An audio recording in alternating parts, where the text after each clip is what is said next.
Zeus behooved.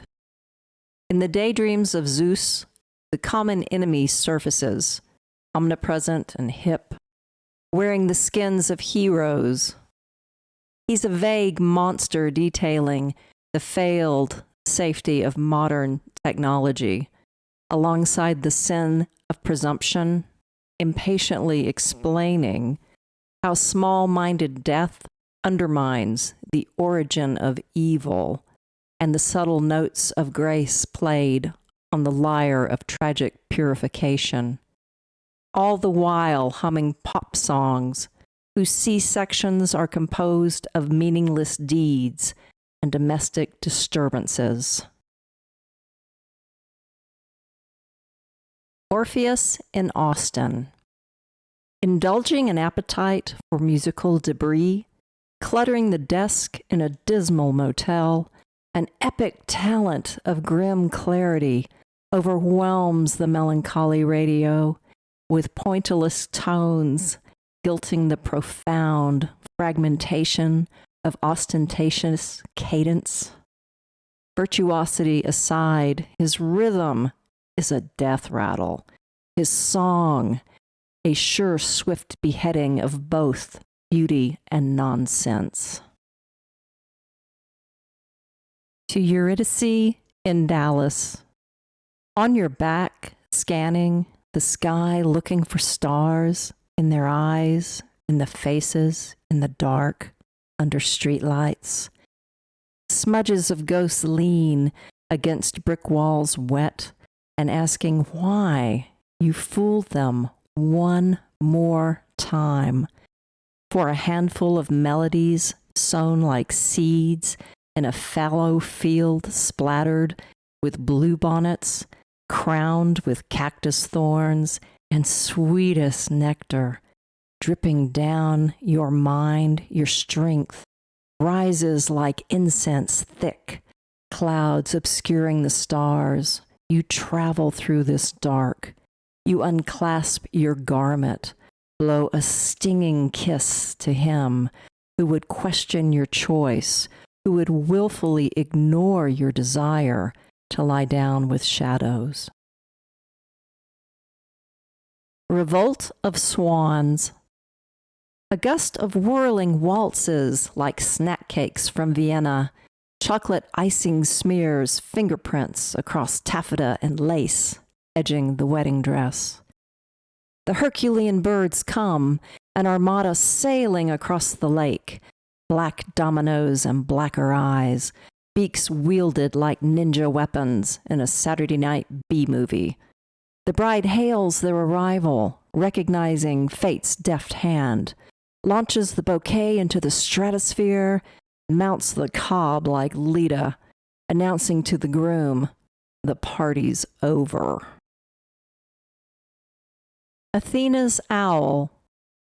Into marble carved or brass molded, eyes wide watching all, geometries and angel clouds, scudding across the darkening sky, spangled, cold, but expanding, always knowing what was, what is, and what will come, sweeping over the curved wall of the horizon the moment she spreads her wings. Cassandra in the small. Her mouth pink, quartz crystal rose, her voice a thornless stem descending deep into the four sides of the small, lacquered pot, sage green, hard like your heart. Her hand the flesh stand for the witch ball, the inner eye of her particular god, mischievous and obtuse. Clickings beneath her meaty tongue, crickets clacking, sub-shadow. The edges of her words vibrate and blur, meanings deteriorate, depreciate, exasperate. You take from her what you will, bright drops of color, impressions of wisdom, sweat or tears, either way. Expatriate God, half wishing, mingling moral sense with the problem of self-determination, in a mass audience underbred through sudden shifts between virtues and vices, the expatriate god interferes with a baffled and vulgar monde, half wishing, like the crumpled ghost of an old gentleman, to be distant yet ever present, to be beloved yet underestimated by the multitudes, a sphinx-like chronicler of impending crisis, serene, disturbing, and dining on dried figs and Madeira. Bellerophon upon Pegasus, riding west.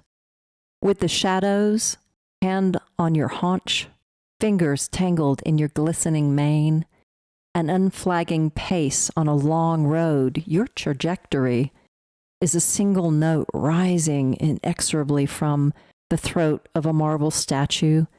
Can you hear it?